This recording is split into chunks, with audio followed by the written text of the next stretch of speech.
Hello అండి. ఈరోజు చాలా టేస్టీగా ఉండి 10 నిమిషాల్లో చేసుకునే టమాటా పచ్చడి చేస్తున్నాను.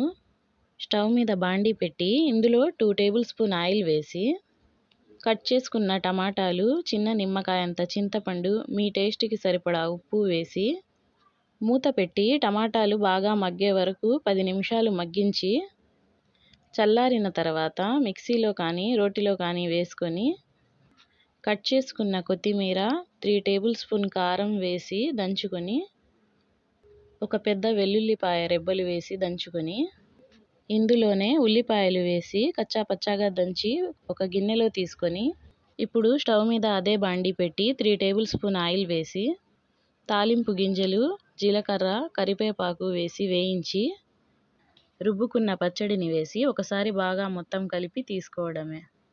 మిక్సీలో వేసుకునేవాళ్ళు మొత్తం ఒకేసారి వేసి బరకగా గ్రైండ్ చేసి తీసుకోండి. అంతేనండి. ఈ వీడియో నచ్చితే లైక్, షేర్ అండ్ సబ్స్క్రైబ్ చేయండి.